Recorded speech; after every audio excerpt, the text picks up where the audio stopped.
Canterlot, brilhante, imponente, inquestionável. Mas nenhuma capital é construída por acaso. O vento gelado sopra pela montanha. O castelo se ergue contra o céu, silencioso, sozinho, como se guardasse algo que não pode ser dito. Oi, Ponesitos! Eu sou a Yara e bem-vindos ao Ponyverse. Aqui a gente não aceita respostas fáceis, a gente cava. E depois de 3 anos analisando cada frame dessa série, posso dizer, há mistérios em My Little Pony que são mais profundos do que qualquer um imagina. E hoje a gente vai cavar fundo, porque Canterlot não fica no solo. Ela fica suspensa no lado de uma montanha, uma escolha arquitetônica arriscada, cara e nunca justificada. Então, por que Celestia escolheu esse lugar? Vamos começar pelo óbvio. Ponyville foi construída em planícies férteis. Manhattan fica próximo ao oceano para comércio. Até Cloudsdale tem lógica. Canterlot está em um penhasco, isolada, exigindo magia constante para se manter estável. E a série mostra as consequências. Canterlot treme, racha, quase desmorona. Qualquer engenheiro de Equestria diria que esse é o pior lugar possível para uma capital, a menos que o local em si seja o motivo. Para entender Canterlot, precisamos voltar 1000 anos, quando Luna foi banida, quando Equestria quase entrou em colapso. Antes de Canterlot existir, havia outro castelo, o Castelo das Duas Irmãs, no coração da floresta Everfree. Celestia abandonou aquele castelo. E não só isso, ela abandonou a floresta inteira, deixou que se tornasse o lugar mais perigoso de Equestria, um lugar onde ninguém entra por escolha. E onde ela construiu a nova capital? No ponto mais alto, mais distante que conseguiu encontrar, como se estivesse se afastando de algo, colocando a maior distância possível da Everfree. Mas afastar não é o mesmo que escapar. Agora vamos ao que a série mostra, mas nunca explica. E aqui fica perturbador.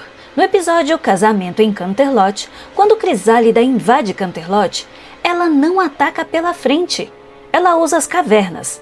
Cavernas sob Canterlot, antigas, escuras. A série mostra isso por exatamente 15 segundos, sem explicação e sem contexto. Quem as construiu? E por que todos os invasores parecem saber que elas existem? Crisálida sabia. Tyrek drenou magia diretamente das fundações. Até Discórdia aparece em Canterlot quando se liberta, como se algo ali o chamasse. E tem mais, os vitrais de Canterlot contam histórias.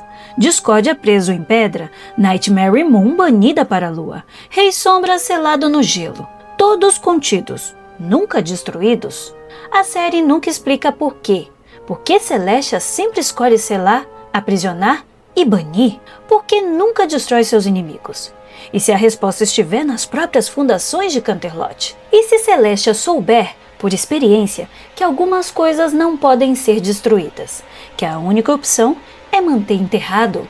Agora vamos conectar os pontos que a série deixa soltos. O Castelo das Duas Irmãs foi abandonado, mas nunca destruído. Celestia simplesmente saiu. Por que não demoliu?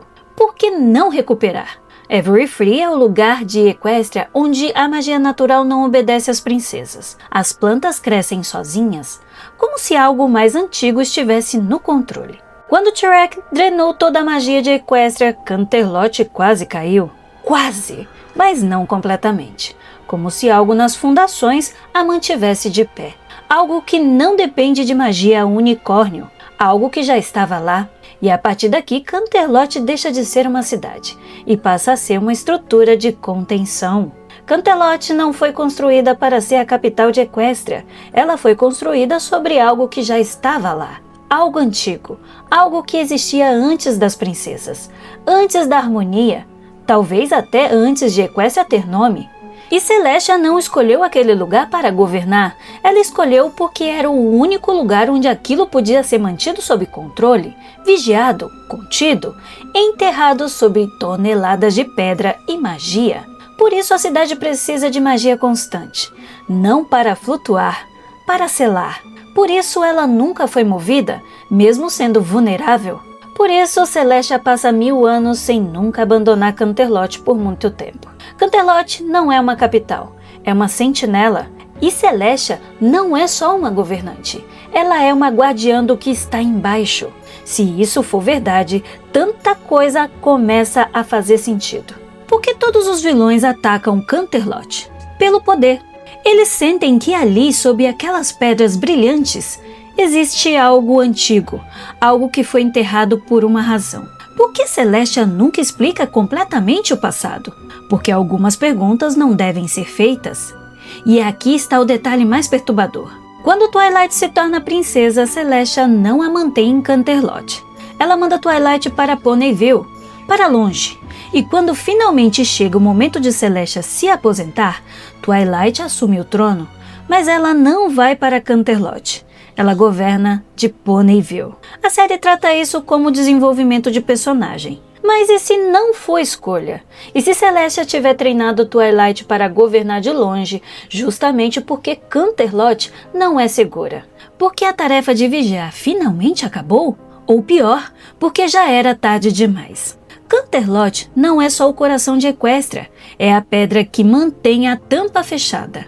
E toda vez que a cidade treme, toda vez que as fundações racham, não é fragilidade, é algo tentando sair. Claro, a série nunca vai confirmar isso. Canterlot é mostrada como um lugar brilhante, seguro, ideal. Mas isso é exatamente o que você faria se quisesse esconder algo. Você não constrói muros altos com placas de perigo. Você constrói algo bonito, algo que ninguém questione. E talvez seja por isso que a série nunca explora as fundações de Canterlot, porque algumas perguntas não têm respostas confortáveis. Canterlot está lá há 1000 anos, brilhante, imponente, intocável. Um lembrete de que sob toda aquela luz, sob toda aquela beleza, algo continua esperando. Algo que Celestia passou 1000 anos vigiando. Algo que talvez não possa ser vigiado para sempre. E você, o que acha que está enterrado sobre Canterlot? E o mais importante, ainda está lá? Deixa nos comentários sua teoria. E olha, se esse vídeo te fez parar para pensar, você precisa se inscrever, porque semana que vem a gente vai investigar o que realmente aconteceu com os outros alicórnios que existiram antes de Celestia. E essa história é muito mais sombria que Canterlot. Ativa o sininho para não perder. Mas essa é uma história para a próxima vez.